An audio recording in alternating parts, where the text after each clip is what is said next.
Hello, shoe puffs and shenanigan starters. My name is TV Skyn, and welcome back to Final Fantasy X, where we have defeated an Albed attempt to kidnap Yuna and gained ourselves a new party member in the process. How exciting! We shall see how she works in just a minute, but first...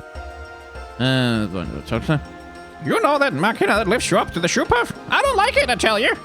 I don't care if it's been approved by the temple. Machina is machina, that's that.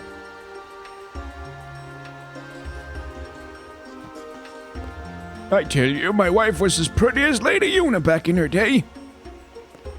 I'll have great stories to tell about meeting Lady Yuna. I'm afraid I'll be attacked by Albed if I travel alone. Have you seen the Crusaders returning home? They look pathetic. And they were so confident the last time they passed through. Yeah, it's a great time to mock them when they just lost, like, half of all of their friends. Very compassionate, my man. Anyway, it is time to move along. There's gonna be a few scripted battle encounters as we run through here. Here comes the first one. Ooh, a treasure chest. I wonder what's inside.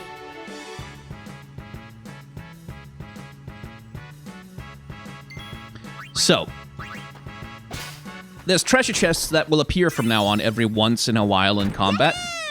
Anyone who has Steel, the Steel ability, which more than one person can have, can get it.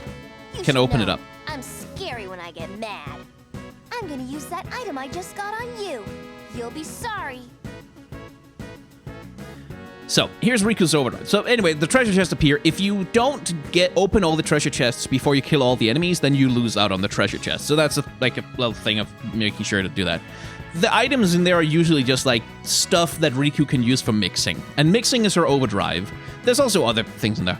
And that allows her to combine two items that's in the stock to create various special effects. The results are unknown until the items are actually mixed. Try mixing the two bomb cores you just found to see what happens.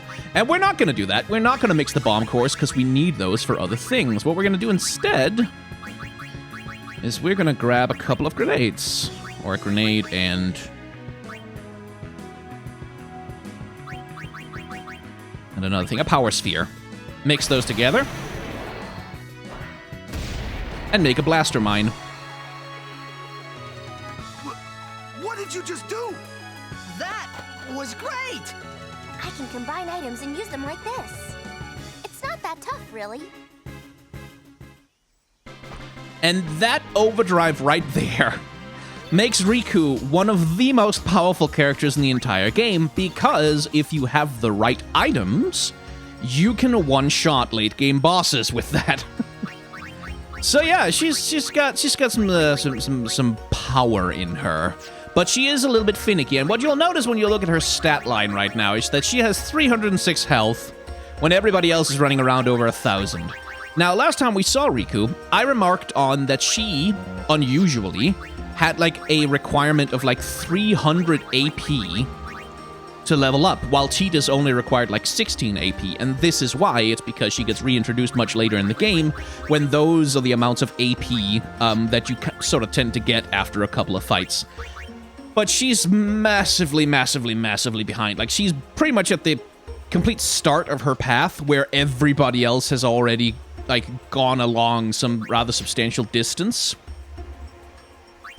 So she's gonna need a little time to catch up. And yeah, so we'll be using Riku extensively in battles.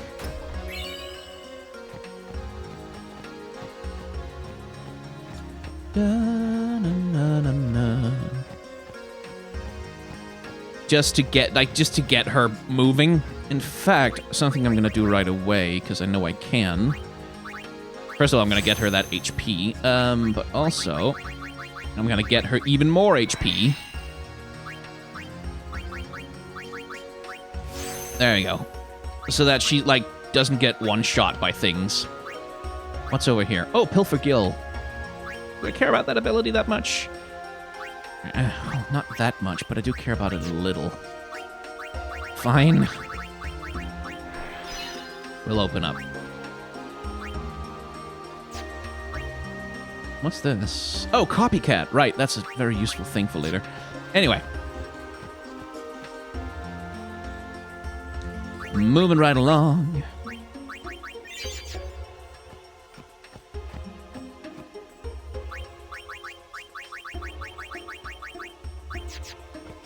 Riku does have the advantage that she's by default one of the fastest characters in the game, which means that she usually gets to take a turn, and then you can get her out of there.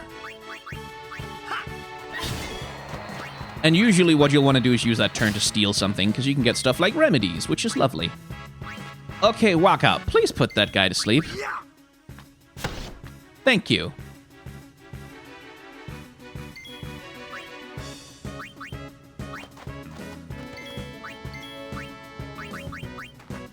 But her really high base speed makes Riku useful for a few other things as well, because it makes it, like...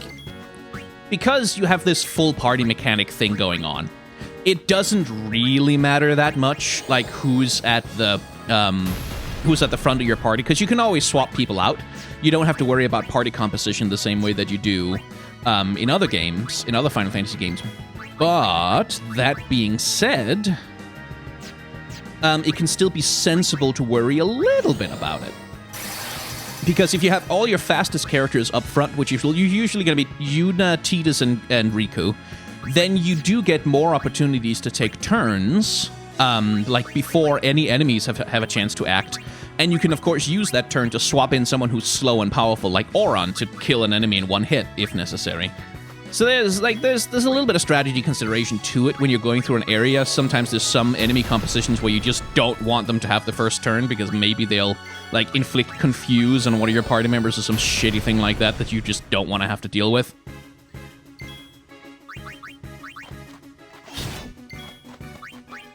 Got the slow, excellent. At this point, yeah, I can just finish it. Nice. So there's a little bit of strategy like that, which is like, you don't have to worry about it much, but it's an optimization more than a strategy, really. Right, charge for Riku right away, excellent, because the one she's got has nothing on it. Dark Ward will be fine.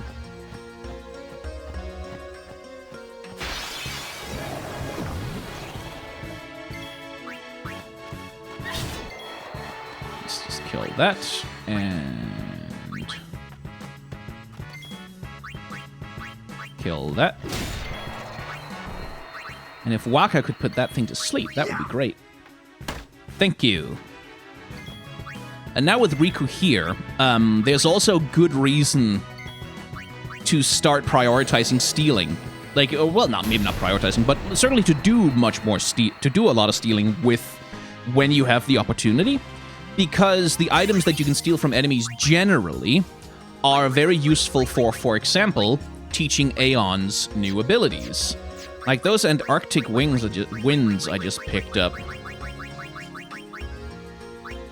Yeah, okay, they'll just teach Blizzard, but some of the stuff you can get like will teach stuff like Fira, which is why I didn't want to use the bomb cores that she picked up from that chest to use for her overdrive.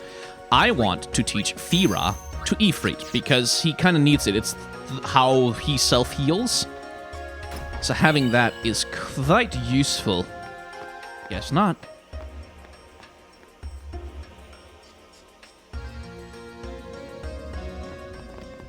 Welcome to Guado Salam. A city built inside a giant tree. We have been expecting you, Lady Yuna. Welcome to Guado Salam. This way, my lady. This way. Me? Whoa, whoa, whoa! Oh, I beg your pardon. I am called Trommel Guado. You're called Hansi I'm in the Guado. direct service of our leader, the great Seymour Guado. Lord Seymour has very important business with Lady Yuna. Business with me? Whatever could it be, I wonder? Please, come inside the manor. All will be explained. Of course, your friends are also welcome. Glad he noticed us. Twist our arms, why don't you? Ah, I almost forgot.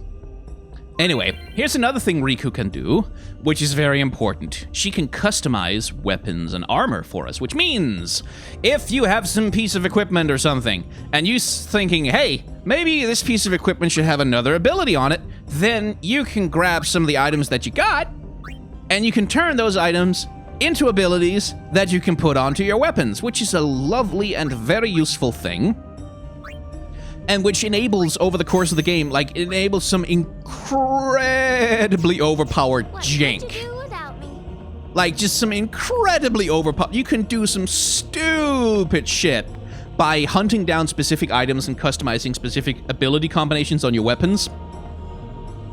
Eventually, like, fairly late in the game, but eventually you can get a method that will allow you to get, like, 240,000 AP from a battle with one monster, because it's so dumb. Care to hear about the far plane or the fireflies? Thank you very much. Yes. The far plane's the place where fireflies born from ascending gather. They appear in the shape of people who've died and gone to the far plane.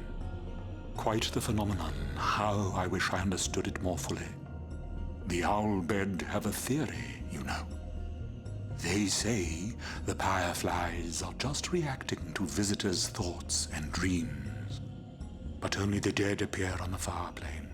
No image of the living has ever been seen.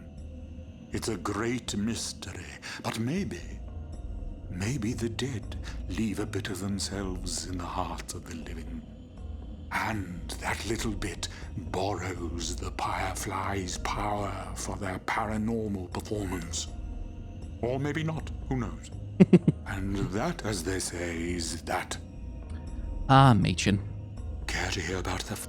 So he's a source of just a crap ton of world building and like extra details and like how does this stuff work and what's the history of that thing, which is entirely optional to seek out, which I think is a good way to do it, because over the course of the main story you get the information that you need to understand what's happening. Like, it's like some stuff is unclear and unexplained, but it's like it's fine because you understand the major beats of the story, you understand the emotionality, you understand the themes that are going on. But Machen, if you want a little more, like if you want a little something, a little extra, a little stimulation of the lore gland, as it were, he's right there to give that to you, and he's a character in his own right, as you'll see later on in the game. They may be called fireflies, but they aren't really flies, you see. They're those lights you see whenever a fiend dies. The little fellows are responsible for a few fantastic phenomena. Visions of the past, spheres, fiends, these are all the fireflies doing. In fact, fireflies have something to do with aeons, too. The dreams of the faith reach through the spirit of the summoner.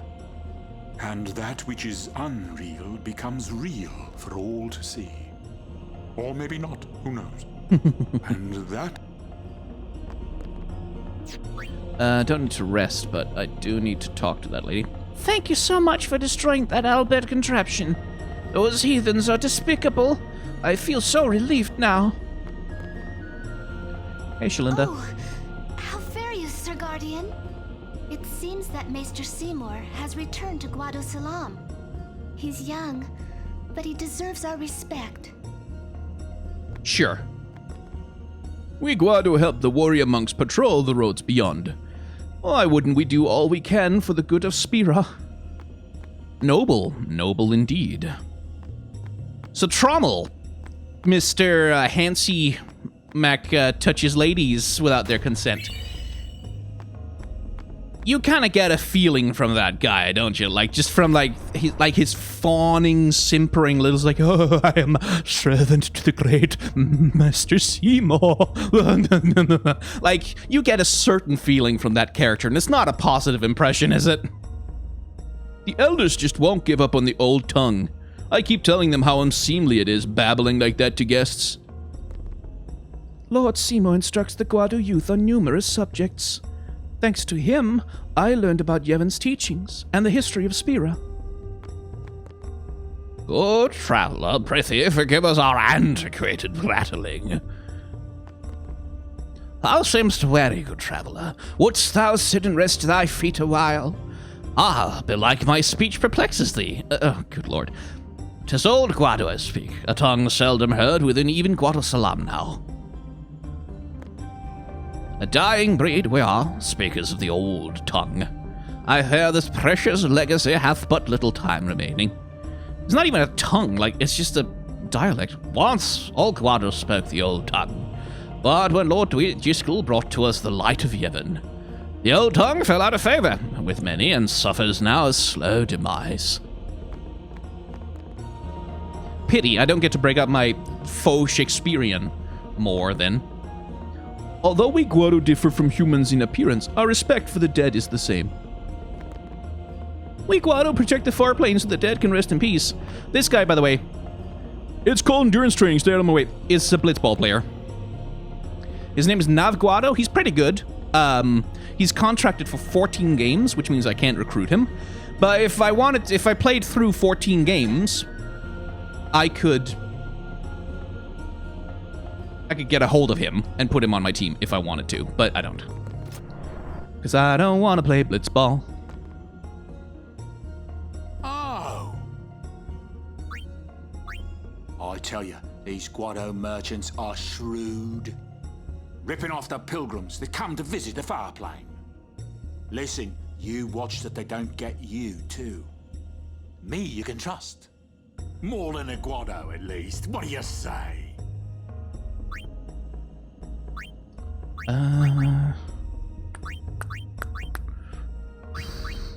Kind of. Ooh, actually. Hang on. More. Yes, actually, I want the yellow shield.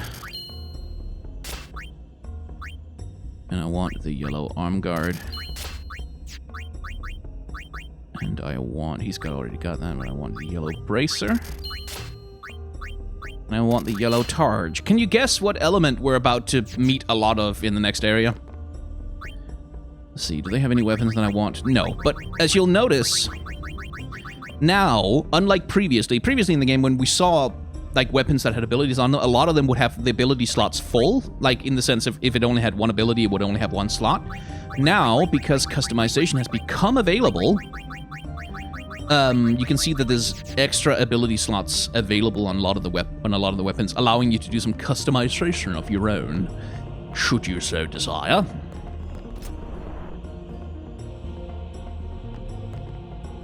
You find it difficult telling us Guado apart, don't you? I suppose you think we all look the same. I'd love to step away from the Guado glories and play for a different team once in a while. Why, if they paid me enough, I'd even play for the Albed. Our sole protectors of the far plane, the Guado are the supreme race of Spira. Yikes. We are fundamentally different from the populous humans and the hulking Runso. But that's an old story. Now the Guado seek harmony with other races. Oh, really? Do you now? Do you now?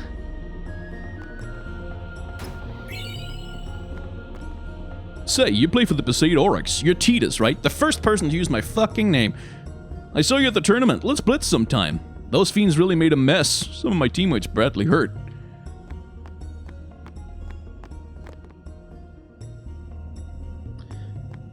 Righto. Who else can we talk to? Hello. I suppose you think we look odd, don't you? That's fine. We Guado are used to that sort of thing. Passive-aggressive. Since embracing Yevon, we Guado have learned the joy that is blitzball.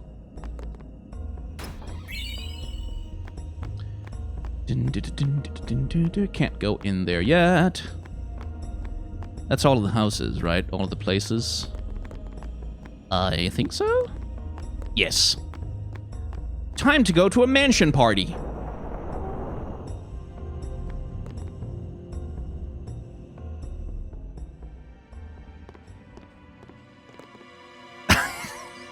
The music, man. Like, the game is not interested at all in being subtle about Seymour. Like, not even a lit. Like, there's never an oh shit moment when you realize he's evil. You're just waiting for him to turn evil the whole time. And as I've mentioned before, there is a point to that. I think These anyway. are the past leaders of the Guado. They all look the same. Maester Seymour doesn't look like them, no. Don't you know? The last leader,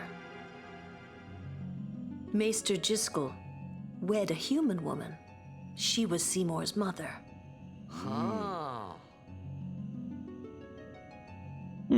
Another person who is split between, kind of like Yuna a little bit, huh?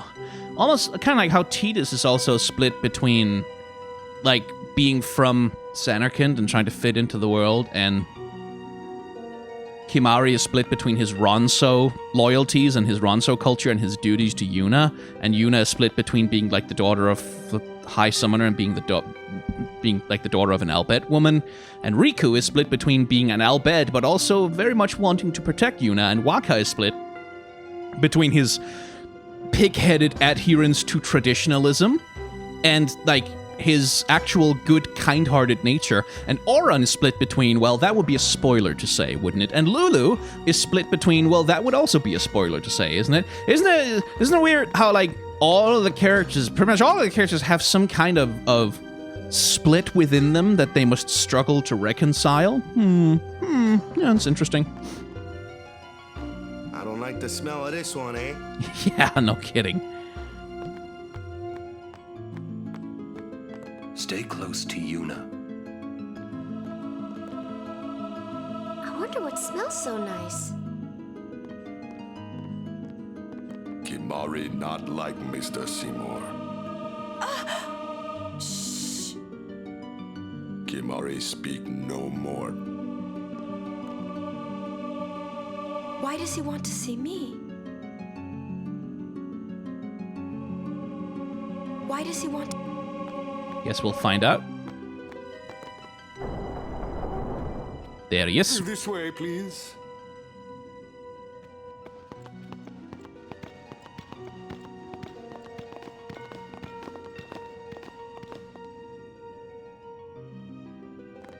This way, please. Seems legit. I will go inform Lord Seymour. Please wait here.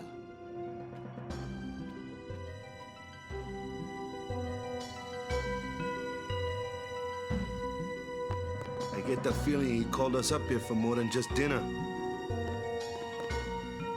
There's no temple here in Guadosalam, see?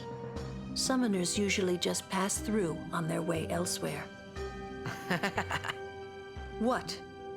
I didn't even ask a question and you're explaining things. You'd rather I say nothing, then? I love her. No. Maybe you finally believe I don't know anything about Spira. And maybe that means you believe me about Zanarkand, too? Well, there are many things I do not know. Your Zanarkand is one of those things. I suppose I can't say what I think, either way. Still, be careful. You shouldn't tell other people. Yeah, I know. Why don't you eat something? Why don't you eat? Every time we get a close-up on Lulu, I kind of have to restrict myself a little bit from being thirsty on Maine, because... man, it's just like she's... like I said previously, she's so much my type, it's not even funny. Like, it's just in terms of, like, what speaks to me in, like, fictional characters, it's like, boy howdy. Stay on your guard. Why? This guy's just a priest, right? Those with power use that power. Maesters have power. Wait. You sure you don't have something against Yevon? I lived a long time in Zanarkand. Ah. What is taking them so long? Good question. This is good. Kimahri speak no more. So, interesting mix here, because most of this interior is 3D generated, as you can tell, like the swinging pendulum, the hanging banners and stuff like that, the tables. But then there's the food. The food curiously, and this is much more obvious in the HD remaster, and stuff like the candelabra back here and a lot of the plates and stuff, a lot of the little incidental objects in the scene, I think, yeah, the plates are 3D objects, but the fruits here, if you take a look, if I change the camera angle by moving around, notice how the fruit looks exactly the same from all angles. It just mirrors exactly along its axis, because it's two-dimensional images that are just like layered and stacked in rows on the table. You can really see that from this angle. The same thing goes for the flowers. So there's an interesting mix of like just pre-rendered flat objects and actual 3D modeled objects in here, presumably done because if they actually like 3D rendered like 100 individual fruits like that, maybe that would strain a PS2. Who knows? Like there's all kinds of interesting design decisions that go into creating just little scenes like this one, just tiny little things.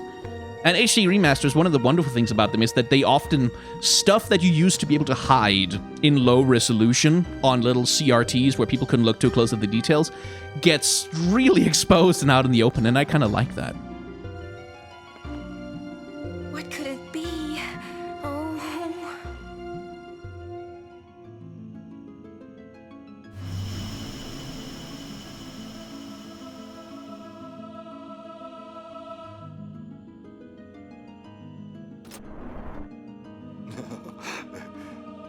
Truly, it is good to have guests again.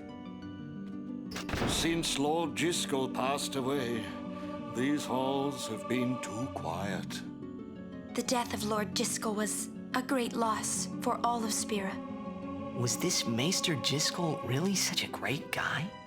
He brought the teachings of Yevon to the Guado. He was truly a great man.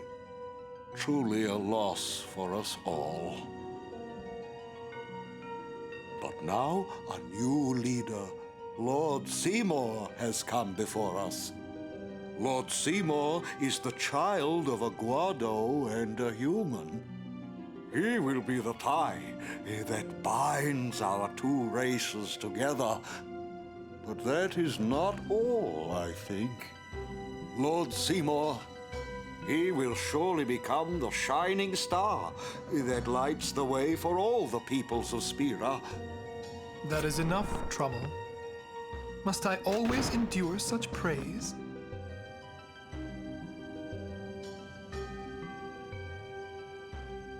Welcome. You wanted to see me? Please, make yourselves at home. There's no rush. Please keep this short. Yuna must rush. Pardon me. It has been a long time since I had guests. Lady Yuna, this way.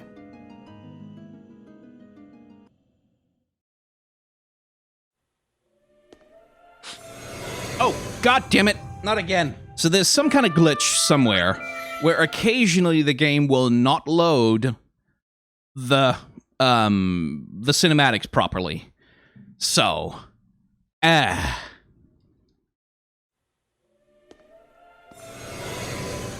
we go.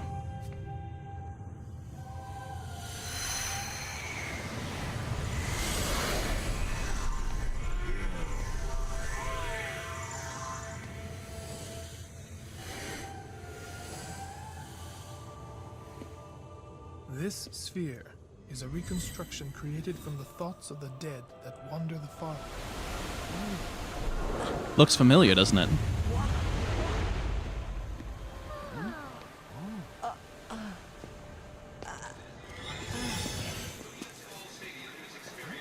Zanarkand? Correct. Zanarkand, as it looked 1,000 years ago.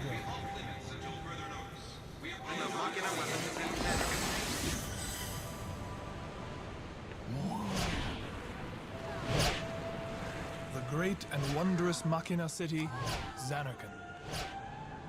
She once lived in this metropolis. She who?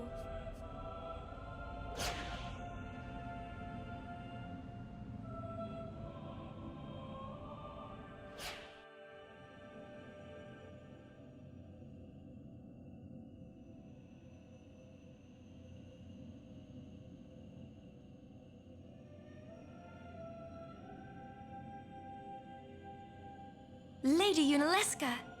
She was the first person to defeat sin and save the world from its ravages. And you have inherited her name. It was my father who named me. Lord Braska was entrusting you with a great task. He wanted you to face sin as Lady Yunaleska did. However, Lady Yunaleska did not save the world alone. To defeat the undefeatable sin, it took an unbreakable bond of love, of the kind that binds two hearts for eternity.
Wow, your face is beet red.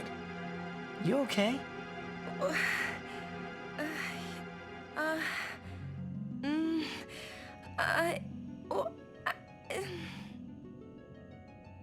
He asked me to marry him. You serious? Hey! You know what Yuna must do. Of course.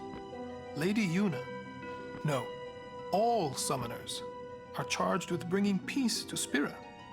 But this means more than just defeating sin. She must ease the suffering of all Spira. She must be a leader for the people. I proposed to Lady Yuna as a maester of Yevon. Spira is no playhouse. A moment's diversion may amuse an audience, but it changes nothing. Even so, the actors must play their parts.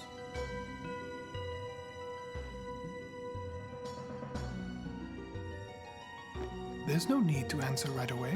Please, think it over. We will do so then. We leave. Lady Yuna, I await your favorable reply. So, Seymour... Why are you still here, sir?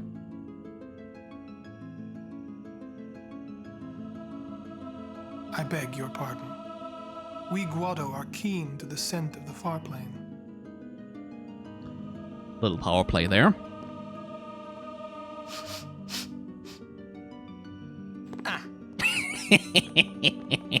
Titus. So Seymour, well, we'll have to deal with him in time. But what I'll say for now is that as far as I can tell, Seymour believes what he says. He believes what he says about bringing peace to Spira. He believes what he says about easing the suffering of people. He believes these things. Like, this is not an act that he's putting on towards some other purpose. This is his psychology. This is what he actually deeply, truly believes in. Remember that one Guado we met in Guado Salam that we talked to, who talked about how, oh, once upon a time the Guado had this supremacist thing about, oh, we're the best race in all of Spira. We're the ones, like, everyone else kind of sucks, but the Guado, oh yeah, we're the good. Like, they had this whole sort of slightly fashy racial superiority thing going on. That's totally in the past now. Yeah. keep that in mind. Also keep in mind that this is twice now that Seymour has referred to Lady Yunaleska and Lord Seon, which are a summoner and her husband from a very long time ago, and Seymour seems to have a certain obsession with their particular story and how it plays out. Keep that in mind as well, that he has an obsession with those two, with the relationship between that man and that woman, and the ways that their relationship plays out. The way that they, well, do a very impactful and important thing. I'm trying not to spoil too much, but I kind of want to set you up to think about, at least to think alongside my line of thinking as we go forward, because then you'll be able to understand my arguments later, mostly. Not because I'm trying to prime you to agree with me, but so that you understand where I'm coming from.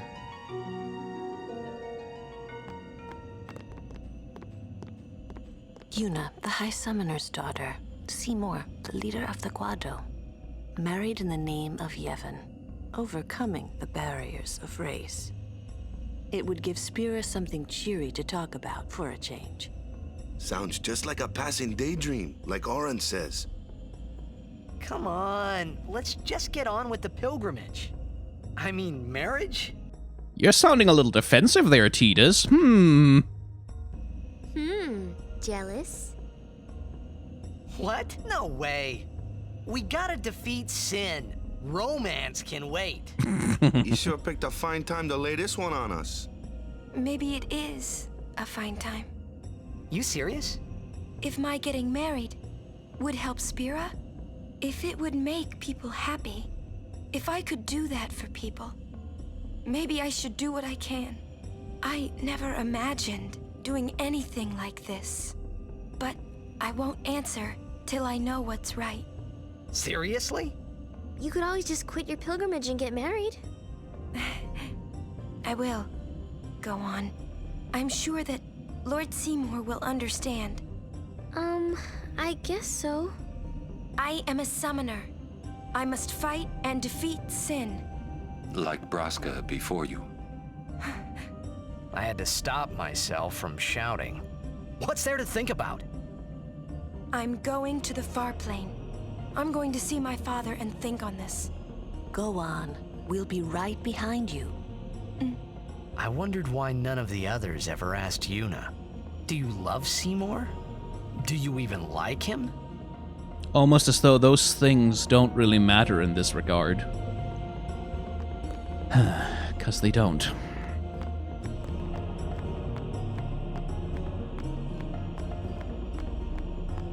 Because again, here you see, like, Yuna, she doesn't consider her life her own.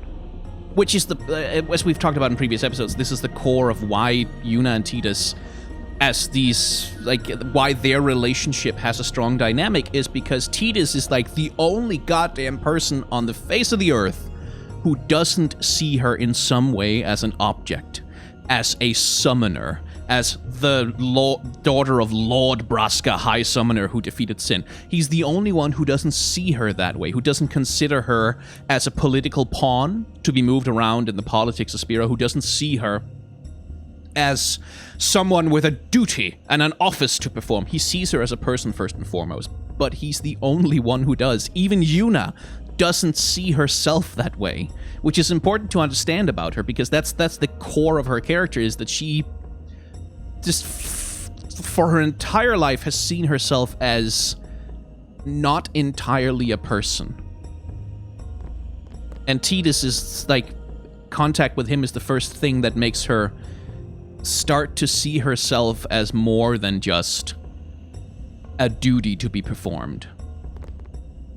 Remember, the far plane is sacrosanct. Proper conduct, please.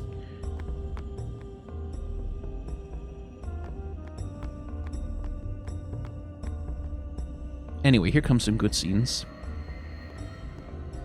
Question about this far plane. When somebody dies, a summoner sends them to the far plane, right?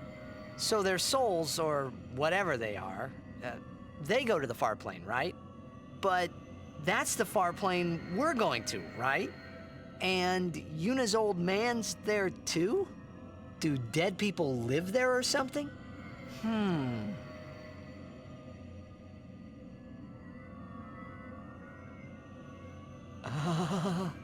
You thinking those funny thoughts again, yeah?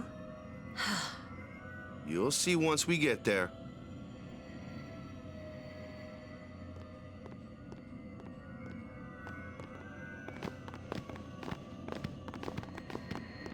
Aren't you coming?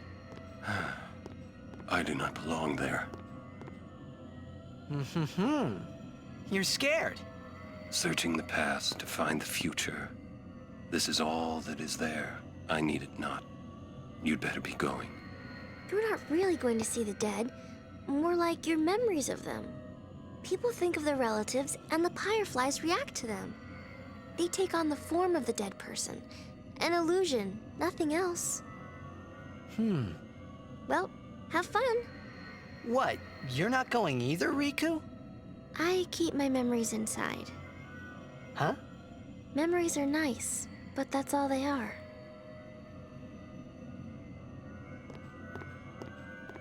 See you later. You're still here? So, Auron seems reluctant to go to the far plane. I wonder why.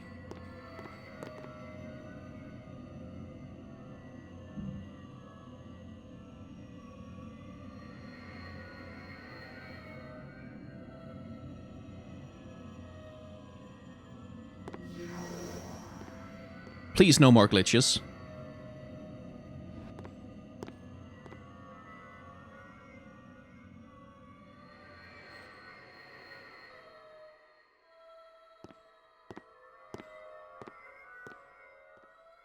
What the? Good.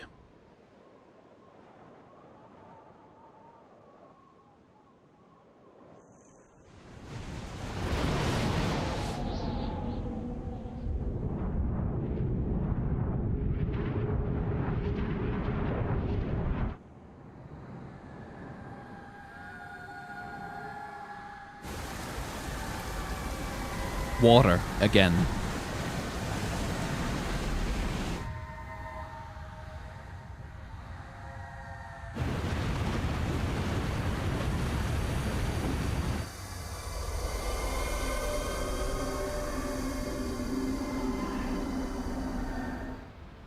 The farplane was cool, but I couldn't stop thinking about Yuna. Her parents, they looked so happy together. But it got me worried that maybe seeing them would make Yuna really consider Seymour's proposal.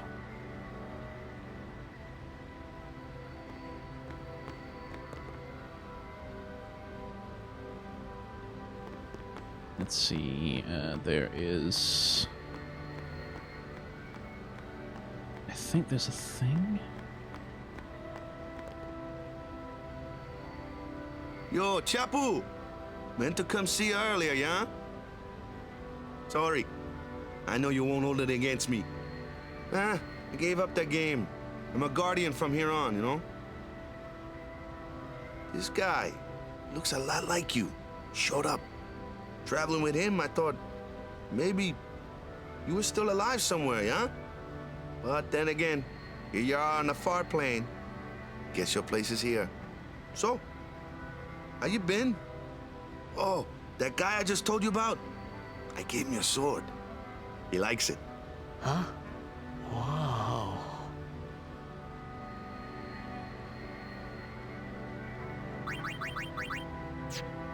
So, the Brotherhood.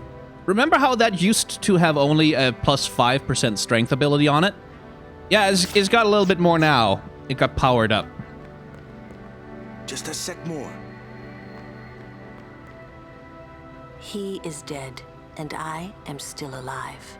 Coming here really makes that clear. I should focus more on what I have to do now. What? I'm not even sure what I'm saying. Don't you mean that you should leave Chapu behind? I'm sure he was a great guy, but there'll be others. That's a possibility. How about Waka? What, me with Waka? Yeah, you two get along great. Getting along isn't enough. Not even close. Oh, sorry. My mistake. You'd do well to remember that. This is why I like her. Knowing a bit about women might come in handy someday. I love her so much. Yeah, I'll remember. I won't be forgetting either. Goodbye, Chapu. You always said I looked grumpy. But those were the happiest days of my life. See, it's with Lulu, it's not just like she's a big titty goth girl. Yes, I know, and she's got the leg with the with the stocking, which is that's all good. That's all great. But it's the personality. Honestly, I swear to God, don't look at me like that. It because she's someone who she knows some shit. She's been through some stuff. She's not either like a sort of hot girl fantasy sort of bending over and oops, woohoo, my tits spilled out. Like there's none of that pandering nonsense. Like she's a hot character design. Good Lord, is she a hot character design? But she's not clearly in terms of how she's acted, how she's performed, how she's written. She's not about being the big titty sexy goth lady. Like that's there, but it's part of her, not the whole of her. And her whole story is that she has seen a lot of the world. She's had this relationship with Waka's brother, and she's always been kind of a grumpy type, but that, like, she lost him, like, he died, and now she's spent some time trying to move on, and there's gonna be more of that down the line for Lulu, like, the things that she has seen and experienced, and that informs her characterization, is, like, she's not just grumpy or, like, the comparison I'd make there is, like, Raven from Teen Titans, where, like, with Raven, who also has this gothy aesthetic and this very dour personality. The thing with her is that she's got she's got these emotional issues and she's got this demon dad and she doesn't know how to deal with it. She's more of a grumpy, surly teenager kind of character. Lulu is more like she's a woman who knows who she is and like who has experienced enough of the world to be sure in herself that she doesn't really need to go around seeking other people's approval, but not in a way where it's like, oh, I don't give a shit. Like, she doesn't have that I don't give a shit attitude. She's incredibly caring towards Yuna. She's, like, incredibly sensitive to other people's emotions, and she takes great care of, like, helping other people out. She's very compassionate and kind. And that's the thing. It's like, oh, there's, like, it feels like there's a whole person there, a really interesting person that it would just be fucking hell, I'd just like to hang out for a while and talk and just listen and be in that presence. That's what's so fucking appealing. Like, this is a person that I would like to meet who also happens to be, like, drop dead gorgeous, but that's the thing that makes her more than just, oh, that's a nice aesthetic. No, this is a nice character. Anyway, I'm gonna stop ranting now. Why don't you try calling someone? All you have to do is think about them. Just a sec. Anyway, that's my rant about why Lulu is good. So, Yuna? I've decided. Oh, really? That's good. I remember when I was only 7 years old in Bavel that day. My father had defeated Sin, and the whole town was out in the streets. Everyone was laughing. They all seemed so happy. If I defeated Sin, that would make everyone happy, wouldn't it? I must do what everyone wants, not just what I want. Let's go back. You gotta tell Seymour. Before that, call Sir Jet. Give it a try. Again, Yuna. I must do what everyone wants, not just what I want. She doesn't see herself as a full person with right to self-determination, which is like, oh boy, that's a lot to carry around. Huh? Don't worry. He won't come. Trying not to think about my old man made me think about him, of course. See, told you. He isn't here because he's not dead. He's Sin. That means he's alive, you know. What if my old man really is Sin? What would I say to Yuna? Heck, to everybody in Spira. Wait, why should I have to apologize for him anyway? I'd rather never see him again. What makes you hate him so? Everything he does just makes me mad. It was his fault that me and my mother... Ooh. Mom? It's her. She's very pretty. But... wait. No one ever performed the sending for her. She must have accepted death while she was still alive. Whoa there. That's my mother you're talking about. Oh, I'm sorry. It's okay. I think I just... figured something out. What? Why I hate my old man.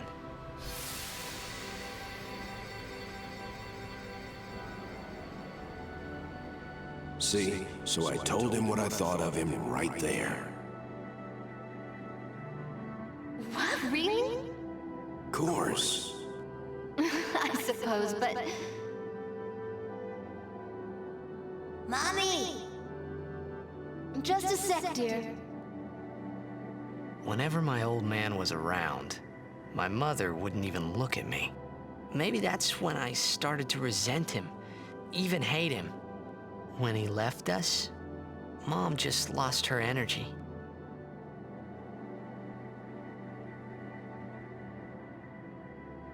Is she all right? Why should you care? If she dies, I wouldn't know what to do. Don't say Mom is gonna die. I apologize. The old lady next door told me, when a lovebird dies, the one left behind, it just gives up living so it can join its mate. It was just like that. I hated my old man even more. But really, my old man... Mommy! Just a sec, dear. Go to him. He'll cry if you don't.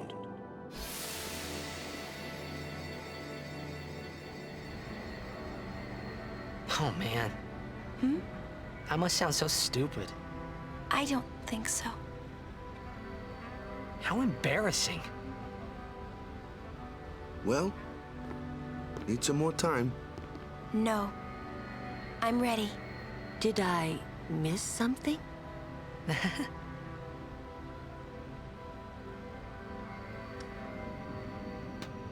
So there's a complicated thing going on there that, again, as a kid, I did not understand even a little bit. With Tidus and his relationship to his mother and his relationship to his father. Now, remember, Jecht is an alcoholic, which is like, that's a whole can of worms.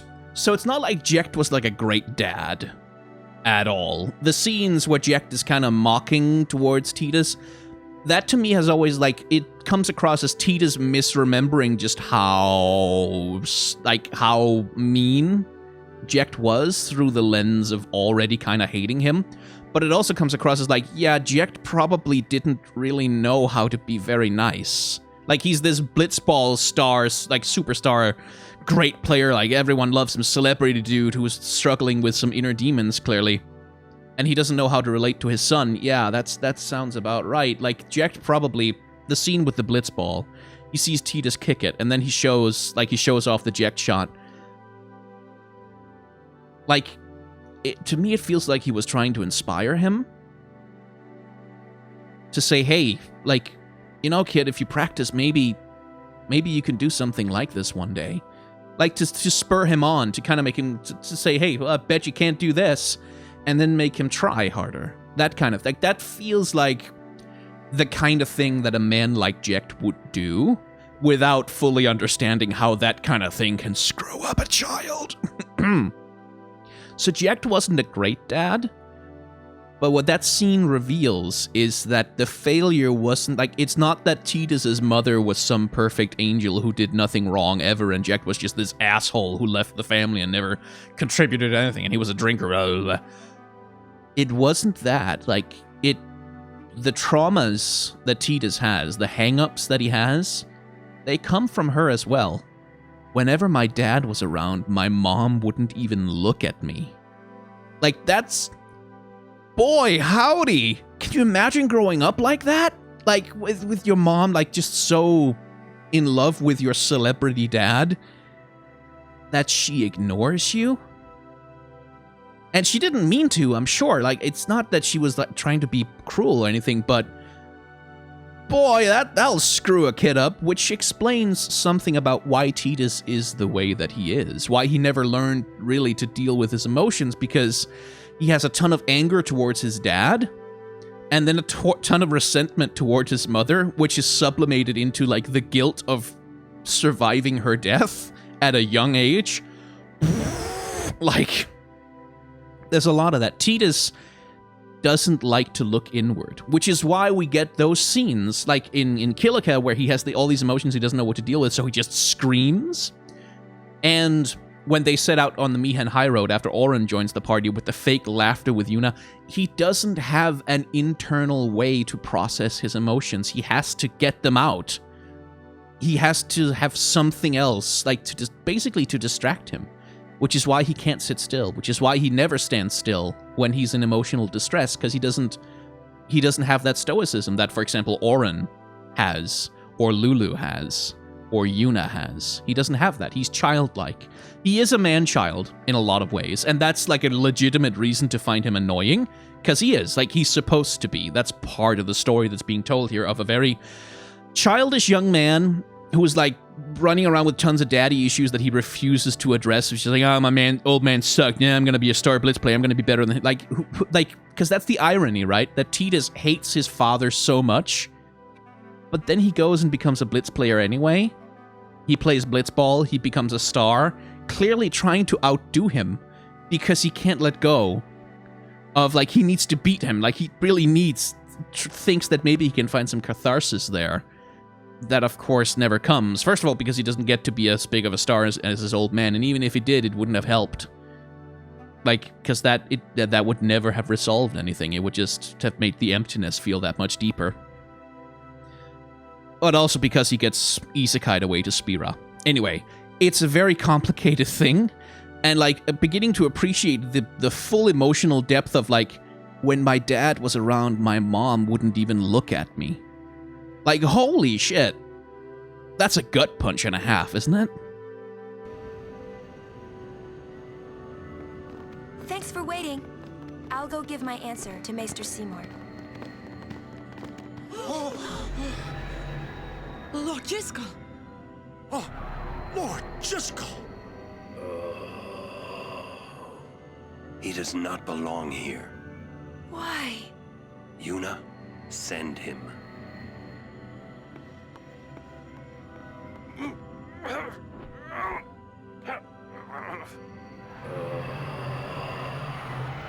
Lord Jiskel.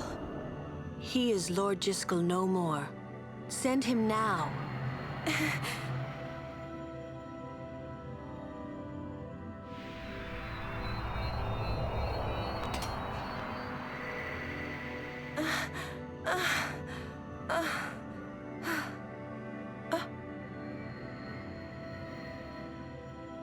Talk later. We leave now.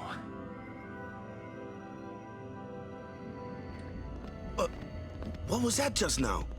That really Lord Jiskel? I don't understand how a man like Lord Jiskel can die and not be sent. I would think that he was sent once, but he stayed on Spira. Something, a powerful emotion, could have bound him to this world. Such things happen. That's against the rules, isn't it? It means he died an unclean death. Well, isn't that something? Please refrain from speaking of Lord Jiskel. We must avoid unseemly rumors for the sake of Spira's harmony. Indeed. Can I get to a safe point right now without activating the... No, I can't! Okay, and since I can't, we're gonna cut this episode right here. I'm sorry, but we are, because it's getting a little long, and it's gonna get longer. So that was a lot. Just a whole bunch of lots of stuff.